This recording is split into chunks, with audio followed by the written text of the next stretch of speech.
Selamat pagi teman-teman. Kembali kita belajar teologi sistematika. Sebelum kita memulai pembelajaran kita akan mulai dengan doa. Mari kita sama-sama berdoa. Pujian syukur kami naikkan kepadamu Tuhan Yesus yang baik. Kami bersyukur Tuhan untuk anugerah-Mu yang begitu besar dan melimpah buat kami. Hingga kami boleh Tuhan Yesus terus menikmati anugerah-Mu. Terima kasih untuk penyertaan-Mu di sepanjang istirahat malam kami. Hingga pagi ini kami boleh bangun dengan tubuh sehat. Kami kembali boleh menikmati hari yang baru Tuhan. Kami tahu ini semua karena belas kasihan-Mu dan kemurahan-Mu buat kami. Terima kasih Tuhan Yesus yang baik. Ampuni segala salah dosa kami dari perkataan, pikiran, perbuatan kami Tuhan. Biar Tuhan Yesus kami boleh terus boleh hidup dalam perkenanan-Mu dan mampukan kami terus hidup dalam pertobatan Tuhan. Fokus kami pada karya salib-Mu yang luar biasa Engkau sudah berikan buat hidup kami. Terima kasih Tuhan, terima kasih biar kami boleh terus belajar dan belajar dalam hidup kami. Bukan tentang kami Tuhan, tapi biar tentang Engkau ada dalam kehidupan kami. Terima kasih Tuhan, terima kasih pagi ini kembali kami bersyukur untuk semangat yang baru, kerinduan yang baru Tuhan, untuk kami belajar kebenaran firman-Mu. Kami sungguh percaya Tuhan apa yang kami dengar baca itu tidak sia-sia. Biar Allah Roh Kudus pimpin kami, biar apa yang kami dengar baca saat pagi hari ini kami boleh mengerti Tuhan. Terlebih boleh berbuah-buah Tuhan dalam hidup kami. Kami sungguh percaya Tuhan Yesus, Engkau terus Tuhan Yesus memberkati kami dengan akal budi, roh pengertian Tuhan. Biar apa yang kami mengerti itu tidak sampai di pengertian kami, tapi biarlah itu boleh Tuhan Yesus kami lakukan Tuhan. Terima kasih Tuhan Yesus hingga boleh berdampak bagi orang lain dan namamu saja dipermuliakan. Engkau pimpin hamba-Mu Tuhan. Biar Engkau saja yang berkata-kata melewat hamba-Mu. Biar yang hamba-Mu sudah baca, sudah dengar Tuhan. Biar itu semua daripada-Mu. Mungkin teman kami akan bergabung Tuhan secara online. Berkati juga Tuhan. Baik secara offline berkati kami semua. Terima kasih Tuhan. Terima kasih. Kami mulai pagi ini pembelajaran ini. Dan kami peralaskan doa ini hanya dalam nama Tuhan Yesus Kristus. Haleluya. Amin.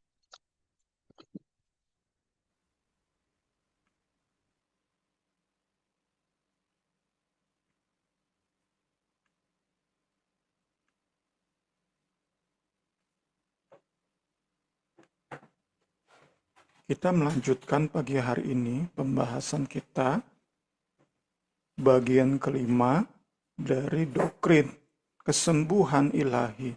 Bagian terakhir berdasarkan buku referensi kita sistematik teologi dari Logion Press, terbitan tahun 1994. Pagi ini kita mau membahas pertanyaan, ada 4 pertanyaan kita akan lihat pagi hari ini, pertanyaan-pertanyaan yang umum dilontarkan terkait dengan kesembuhan ilahi. Pertanyaan yang pertama, mengapa hanya sebagian orang percaya mengalami kesembuhan ilahi, sedangkan sebagian lagi tidak? Pertanyaan pertama ini mewakili keempat pertanyaan yang mewakili keraguan-raguan yang terus muncul dalam isu dalam bahasan kesembuhan ilahi. Kita lihat pertanyaan yang pertama ini. Kenyataan ini bahwa sebagian orang sembuh, sebagian lagi tidak, itu nggak bisa dipisahkan dari kebenaran Alkitabiah tentang kedaulatan Allah. Ini hal yang pertama dan utama yang perlu kita perhatikan. Namun demikian, ada beberapa hal lain yang perlu kita perhatikan saat kita atau orang-orang yang kita kasihi tidak mengalami kesembuhan ilahi.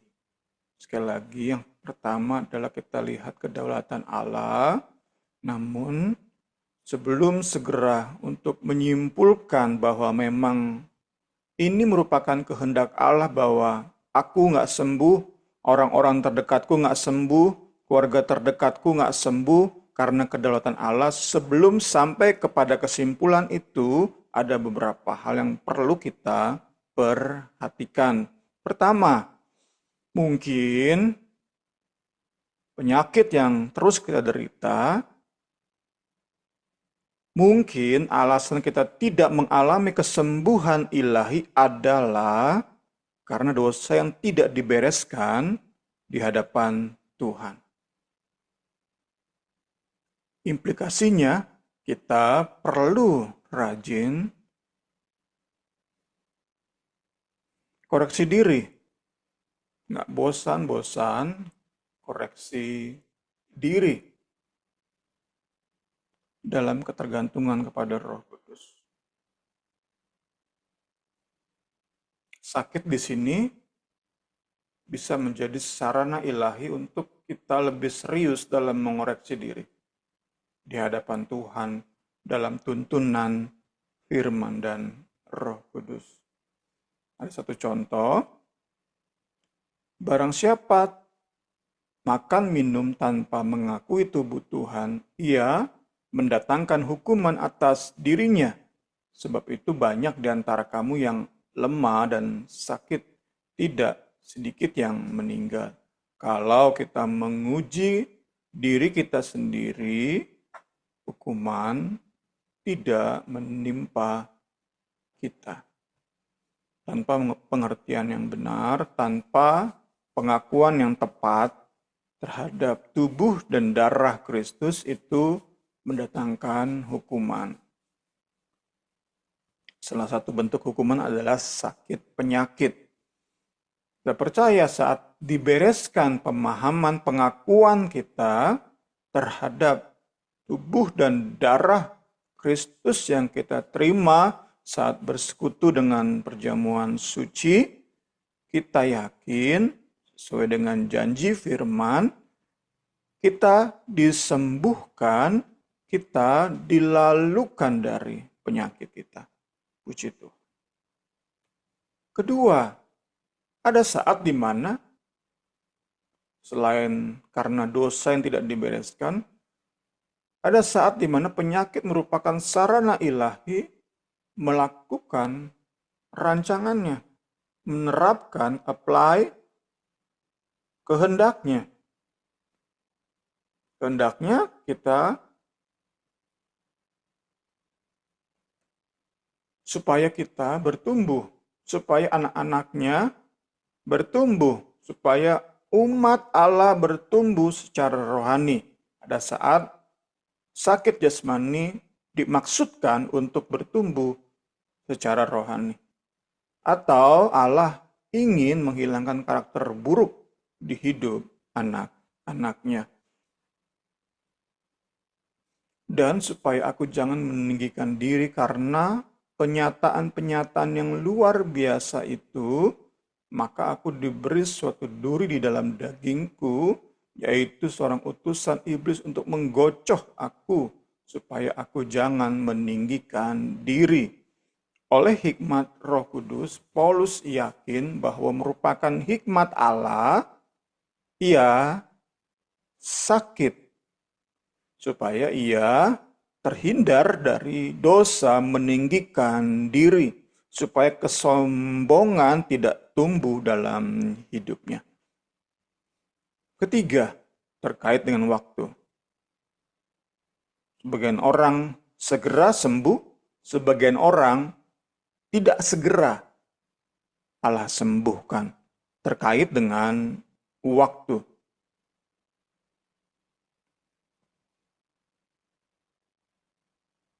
Ada saat di mana Tuhan tidak segera menyembuhkan. Ia mau umatnya terus berdoa. Atau dengan kata lain, lewat sakit yang tidak kunjung sembuh, Allah melatih ketekunan anak-anaknya. Tentu ini terkait dengan kedewasaan, pertumbuhan rohani anak-anaknya. Ia Allah yang bertanggung jawab atas pertumbuhan rohani kita. Ia melatih ketekunan anak-anaknya, menantikan campur tangannya menyembuhkan. Ketekunan salah satu karakter yang Allah ingin lihat dalam hidup anak-anaknya. Yesus mengatakan suatu perumpamaan kepada mereka untuk menegaskan bahwa mereka harus selalu berdoa dengan tidak jemu-jemu. Ketekunan dalam berdoa itu merupakan sifat, merupakan sikap hati, merupakan praktek hidup yang Allah ingin lihat dalam hidup anak-anaknya. Puji Tuhan. Dan ada saat di mana ia gunakan penyakit, ia gunakan sakit yang tidak kunjung sembuh untuk melatih ketekunan tersebut. Saat Allah sudah lihat ketekunan tersebut mendarah daging di hidup kita, maka ia menyembuhkan. Itu logika yang dapat kita grasp, dapat kita yakini. Puji Tuhan, puji Tuhan. Keempat, penghalang kita mengalami kesembuhan ilahi juga bisa disebabkan kurangnya iman. Kurangnya iman dapat juga menjadi penghalang kesembuhan ilahi. Lat menafsirkan bahwa salah satu alasan banyak orang tidak disembuhkan di masa pelayanan Yesus adalah kurangnya iman mereka. Jadi bukan semata-mata karena kedaulatan Allah, bukan semata-mata karena Yesus kurang berbelas kasih, tapi ada kemungkinan sesuai dengan tafsiran Lat, Yesus tidak mendapati iman di hidup orang-orang yang tidak ia sembuhkan saat itu. Dan doa yang lahir dari iman akan menyelamatkan orang sakit itu dan Tuhan akan membangunkan dia. Dan jika ia telah berbuat dosa, maka dosanya itu akan diampuni. Kurangnya iman, maka doa itu tidak menghasilkan kesembuhan. Kita mau terus belajar, perhatikan, renungkan, dan bertindak atas pemahaman dan keyakinan kita. Kita disiplinkan diri kita untuk melatih iman kita. Disiplinkan jiwa kita untuk melatih kepercayaan kita bahwa Ia Allah yang menyembuhkan.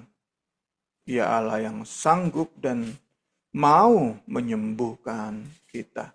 Setelah kita perhatikan, pertimbangkan 4 hal tadi, dan tetap tidak alami kesembuhan ilahi, maka selanjutnya kita dapat menyerah dan rest, istirahat di dalam kedaulatan Allah. Meski sakit, tapi bisa rest, istirahat dengan tenang. Percaya ini yang terbaik.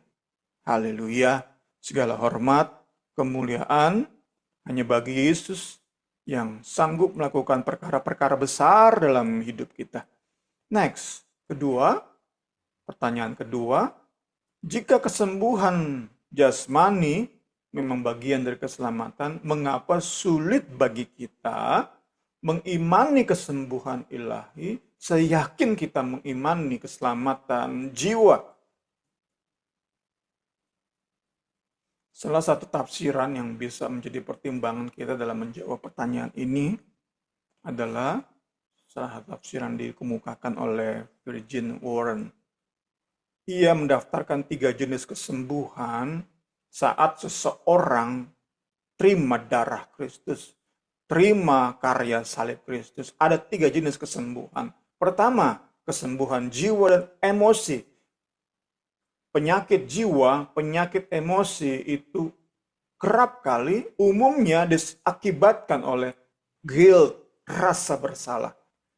Saat seseorang yang ditebus darah Kristus, maka ia akan yakin akan pengampunan dosa sudah terjadi di hidupnya. Pengampunan dosa mengusir, membuang jauh-jauh guilt, rasa bersalah, dan itu menghasilkan kesembuhan jiwa dan emosi. Sekali lagi, oleh darah Kristus, seorang percaya diyakinkan banget dosanya segelap, senajis apapun, disembuhkan, dipulihkan, diampuni. Jiwanya pun beres. Ia nggak lagi dikejar-kejar, ditekan oleh rasa bersalah. Penyakit jiwa sembuh.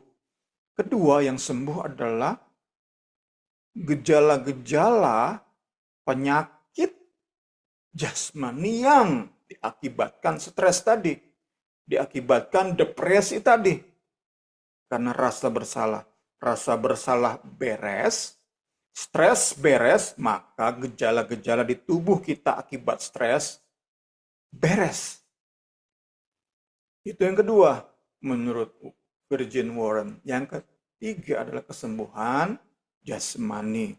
Ya dulu mungkin punya kanker, kemudian sejak percaya Yesus kankernya sembuh. Jadi jika mau kita lebih detail sedikit di bagian ini, yang kedua itu contohnya mungkin penyakit MAH akibat stres. Stres hilang, MAH sembuh. Dengan kepastian, dengan sendirinya, secara otomatis terima darah Kristus, stres beres, MAH hilang.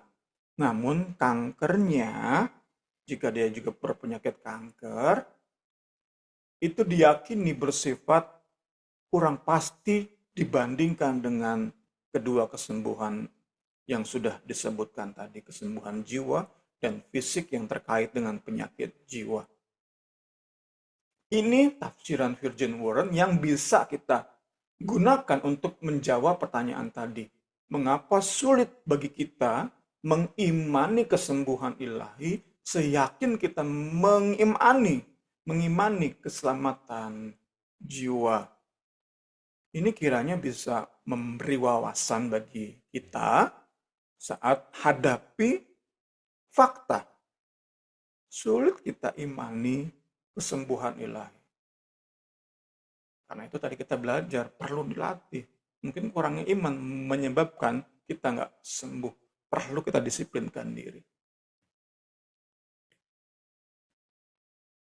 Menurut Warren, kita nggak dapat berasumsi bahwa kesembuhan ilahi terjadi setiap kali kita berdoa. Kita perlu memperhatikan kehadiran, faktor hikmat dan kehendak Allah atas permintaan kita.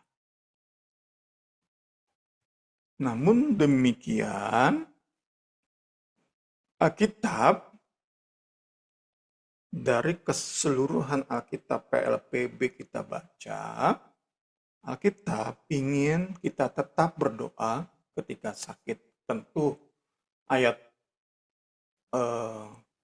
intinya adalah Yakobus 5 tadi ya. Merupakan kehendaknya untuk menyembuhkan umatnya. Karena itu, ini penting. Daripada kita berasumsi ia nggak mau sembuhkan kita, alangkah lebih baik jika kita tetap tekun berdoa.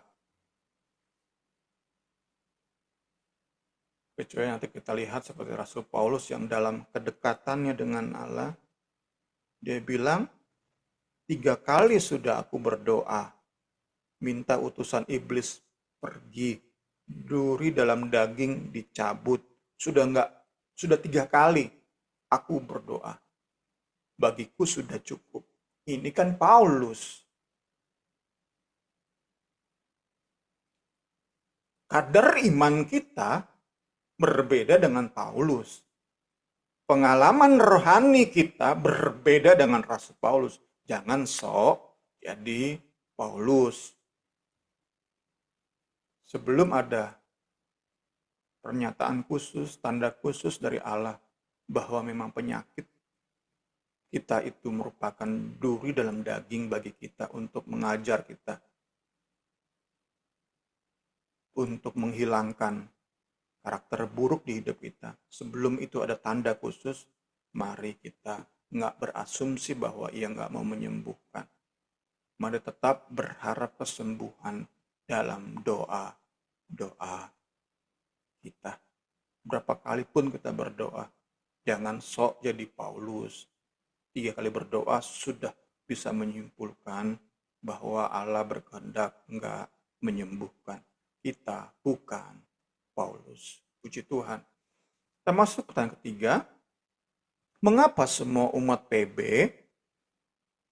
yang dimaksud adalah gereja mula-mula, mengalami kesembuhan ilahi, sedangkan sedikit orang percaya saat ini mengalaminya?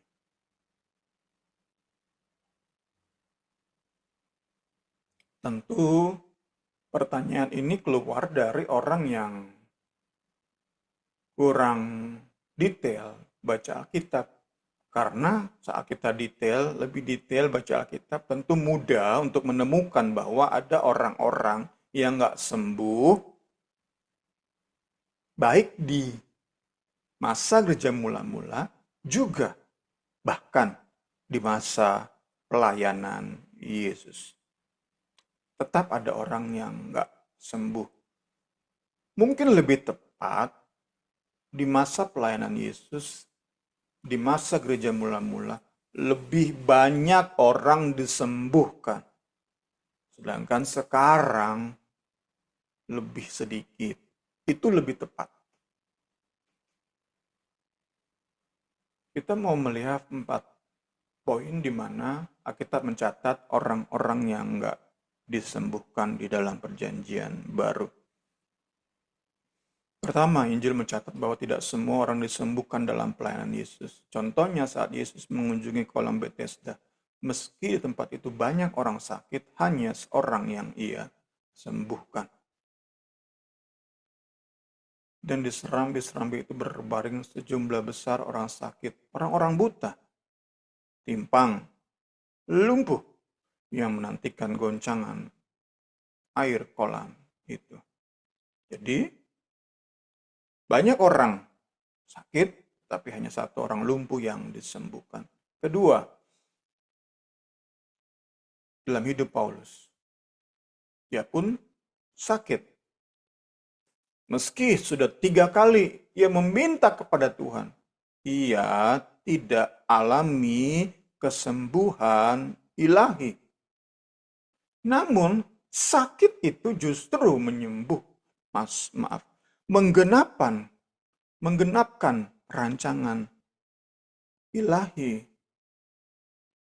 dalam panggilan pelayanan Paulus. Sakit tersebut justru menggenapkan rancangan ilahi dalam pelayanan Rasul Paulus. Dan supaya aku jangan meninggikan diri karena penyataan-penyataan yang luar biasa itu, maka aku diberi suatu duri di dalam dagingku, yaitu seorang utusan iblis untuk menggocoh aku, supaya aku jangan meninggikan diri. Tentang hal itu aku sudah 3 kali berseru kepada Tuhan, supaya utusan iblis itu mundur daripadaku. Dikaitkan dengan Galatia, tentu saja kamu ingat pertama kali aku memberitakan kabar baik kepadamu. Aku dalam perjalanan melalui di rancangan awal Paulus sekadar lewat Galatia. Namun karena sakit, ia berhenti di Galatia. Lewat sakit, Allah menggenapkan rancangan ilahi dalam pelayanan Paulus untuk jangkau orang-orang di kota Galatia. Tanpa sakit, Galatia hanya kota persinggahan. Lewat sakit, Paulus melayani, menjangkau, memberitakan Injil di kota Galatia. Puji Tuhan. Kita belajar dan belajar terus. Penyakit justru bisa Tuhan pakai untuk membawa hidup kita kepada pelayanan yang lebih luar biasa. Ketiga, orang sakit berikutnya di dalam catatan PB adalah Epaphroditus. Dicatat bahwa ia hampir mati oleh karena sakitnya. Ini menunjuk sebuah kondisi sakit yang serius dan berkepanjangan. Memang pada akhirnya ia sembuh. Tapi tadi lewat proses yang berkepanjangan. Terus didoakan, tetapi nggak sembuh-sembuh. Nyaris mati. Sekali lagi menunjukkan, di zaman PB pun ada orang-orang yang mengalami sakit dan tidak alami kesembuhan atau begitu lama alami kesembuhan. Sementara itu kuanggap perlu mengirimkan Epaphroditus kepadamu, yaitu saudaraku dan teman sekerja serta teman seperjuanganku yang kamu utus untuk melayani aku dalam keperluanku. Karena ia sangat rindu kepada kamu sekalian, juga susah juga hatinya, sebab kamu mendengar bahwa ia sakit. Memang benar ia sakit dan nyaris mati. Tetapi Allah mengasihani dia. Dan bukan hanya dia saja, melainkan aku juga, supaya duka citaku jangan bertambah-tambah. Sakit yang berkepanjangan yang membuat juga Paulus rasa sedih, rasa berduka, yang bersyukur di saat hampir mati, Tuhan berkemurahan. Allah menyatakan belas kasih-Nya. Terakhir,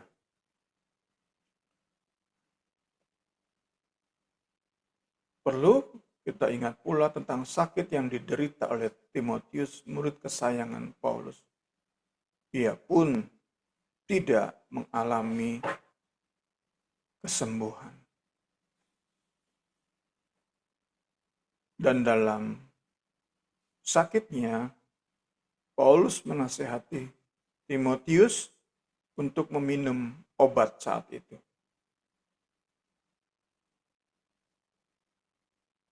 Anggur. Saat itu belum ada romah. Sakit pencernaan belum ada. Obat sakit pencernaan belum ada. Yang ada adalah anggur. Kalau dulu udah ada peroma, Paulus akan menasihati kalau lagi sakit mah minum peroma ya Timotius. Itu tafsiran yang logis dari ayat ini. Janganlah lagi minum air saja, melainkanlah tambahkanlah anggur sedikit berhubung pencernaanmu terganggu dan tubuhmu sering lemah. Supaya tubuh Timotius nggak sering lemah, tapi lebih sering fit.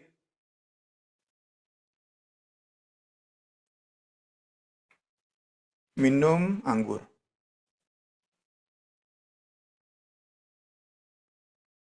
udah minta doa kesembuhan, ternyata nggak sembuh-sembuh. Kiranya 4 hal ini yang PB singkatkan menyadarkan kita bahwa bukan semua orang di gereja mula-mula dan di zaman pelayanan Yesus terima kesembuhan. Ini yang kiranya membuka wawasan kita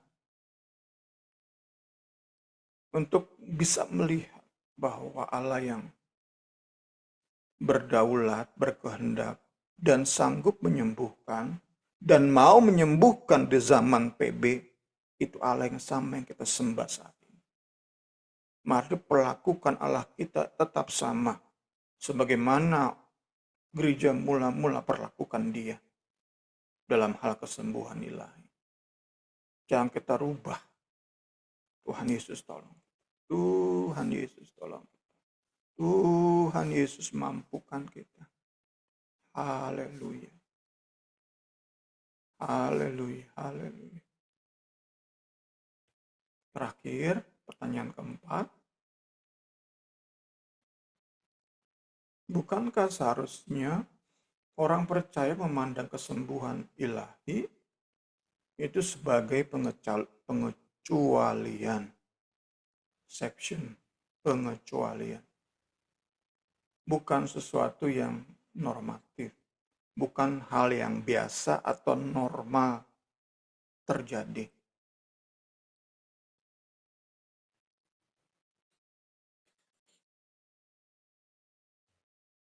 Menjawab pertanyaan ini, pertama, mari kita awali dengan penegasan Alkitab tentang hal berikut. Alkitab ingin umat Allah percaya bahwa Allah tidak akan membiarkan mereka sendirian dalam menghadapi tantangan kehidupan. Agar kita, umat Allah, percaya penuh pada kepedulian Allah dan keinginannya untuk menolong.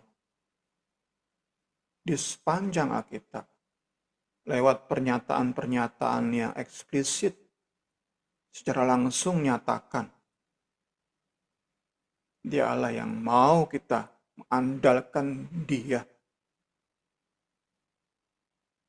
dalam setiap tantangan kehidupan kita.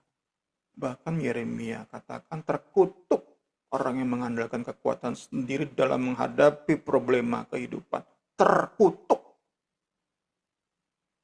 Itu menunjukkan betapa ingin Allah itu diandalkan.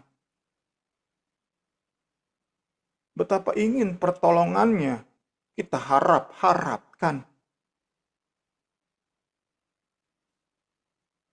Alkitab ingin kita percaya bahwa Allah kita nggak mungkin tinggalkan kita sendirian dalam hadapi tantangan hidup. Ia mau kita percaya bahwa Ia Allah yang peduli dan sangat ingin menolong kita. Dikaitkan dengan bahasan kita di awal bahwa Alkitab memandang manusia sebagai sebuah keutuhan, bukan hanya jiwa dan roh, tetapi juga tubuh yang Allah pedulikan dan Allah perhatikan, maka kita bisa yakini bahwa bukan hanya Allah ingin membereskan masalah jiwa dan roh kita, tetapi tubuh kita ini pun Allah pedulikan dan Allah ingin campur tangan. Puji Tuhan. Allah peduli terhadap kesehatan kita. Dan Ia ingin menolong saat kita sakit. Ini poin pertama yang kita perlu yakini seyakin-yakinnya. Tanpa hal ini kita akan tadi ya saat berdoa ya secukupnya, kurang mendisiplinkan latih iman. Ya udahlah pasrah. Ya udahlah memang Tuhan nggak mau menyembuhkan. Paulus 3 kali loh Kita sedekah 10 kali, doa dengan sungguh-sungguh, kau perlu dengan puasa, berjuang meminta.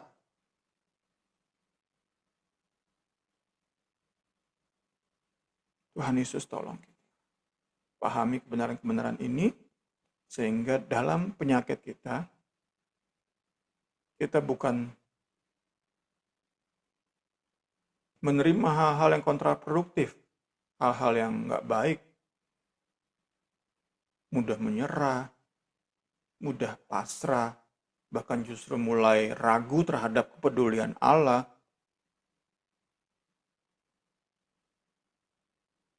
ragu terhadap keinginan untuk menolong kita.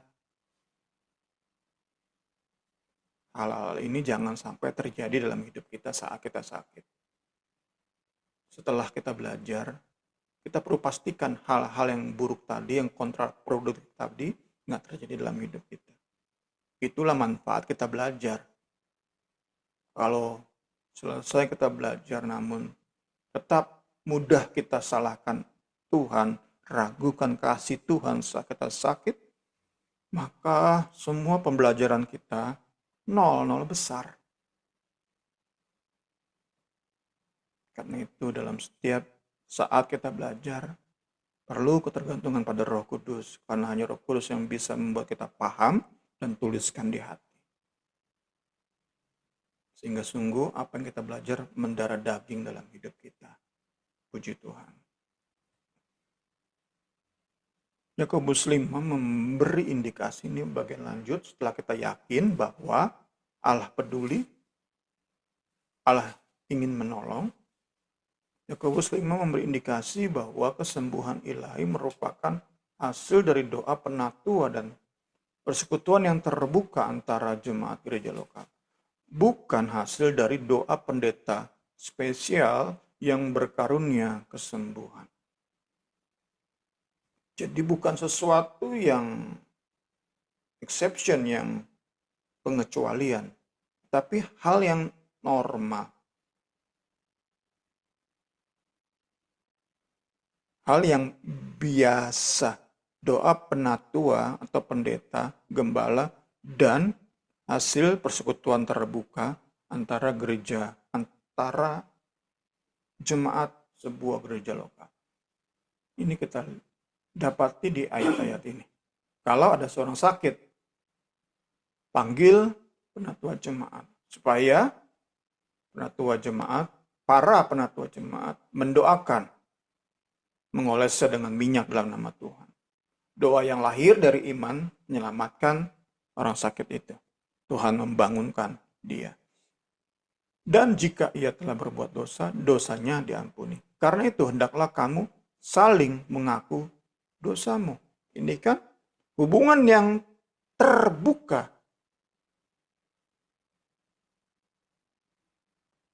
Enggak saling curiga, tetapi bisa terbuka antar saudara seiman.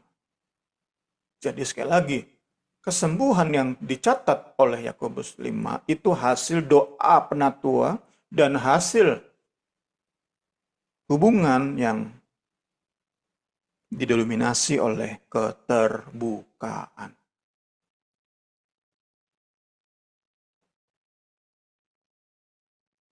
Hal yang normal. Beberapa pihak memandang kesembuhan ilahi sebagai pengecualian dan bukan sesuatu yang orang percaya dapat harapkan terjadi. Pandangan semacam ini asing bagi gereja mula-mula. Paragraf terakhir pagi hari ini, berdoa sesuai dengan tadi 5, 14, 16 dari surat Yakobus. Berdoa untuk kesembuhan ilahi merupakan bentuk ketaatan gereja mula-mula kepada firman. Kalau ada orang di antara kamu yang sakit, jadi setiap kali ada jemaat yang sakit, perintah Tuhan adalah seperti ini. Firman memerintahkan mereka untuk berdoa minta kesembuhan. Jadi hal yang normatif, hal yang biasa, hal yang umum terjadi bagi gereja mula-mula.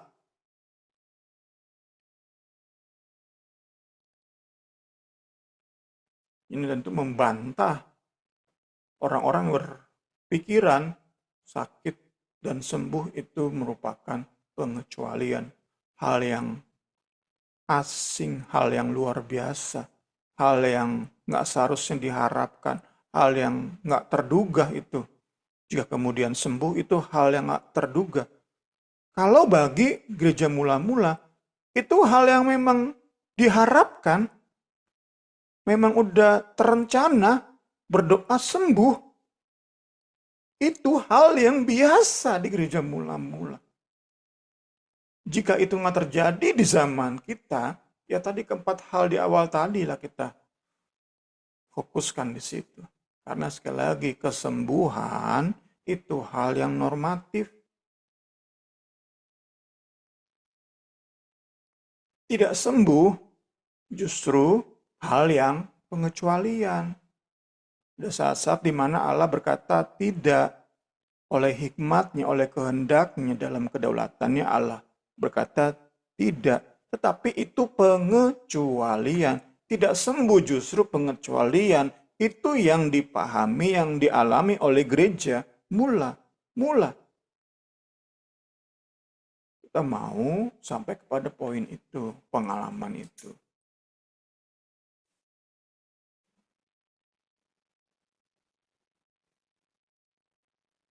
Betapa besar janji sembuhan, betapa dahsyat Allah yang kita sembah, kita mau layani Dia dengan lebih sungguh, dengan memahami kebenaran-kebenaran ini, sehingga lingkungan di mana kita berada bisa terbangun dengan kualitas pemahaman semacam ini.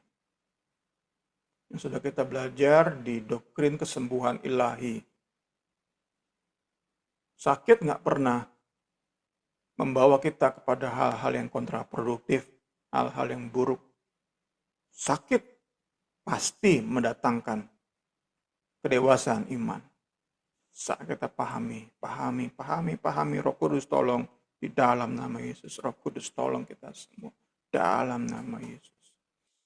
Segala hormat kemuliaan bagi Kristus. Nanti Ibu Rini akan tutup kita di dalam doa. Puji Tuhan.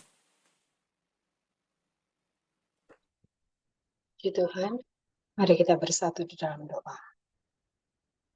Terima kasih Tuhan, terima kasih atas kebenaran firman-Mu saat pagi hari ini. Kami bersyukur kembali kami diingatkan Tuhan. Kalau hidup kami Tuhan Yesus dalam proses hidup kami, ini semua adalah kedaulatan-Mu dalam hidup kami Tuhan Yesus. Terima kasih Tuhan. Di saat kami sakit Tuhan Yesus, di saat kami lemah tubuh ini, kami tahu Tuhan Yesus Engkau juga menginginkan kesehatan tubuh kami. Engkau menginginkan kesehatan jiwa roh kami Tuhan. Terima kasih Tuhan, terima kasih. Walaupun mungkin Tuhan Yesus tidak sembuh Tuhan, kami tahu Tuhan Engkau mempunyai maksud yang indah dalam hidup anak-anak-Mu Tuhan Yesus. Kami tahu Tuhan Engkau akan Tuhan Yesus menyembuhkan dengan cara-Mu yang luar biasa. Engkau akan mengubah setiap karakter kami. Engkau akan membereskan setiap dosa-dosa kami Tuhan. Pemikiran kami Tuhan yang terfokus hanya padamu. Berharap penuh dan mengandalkan Engkau.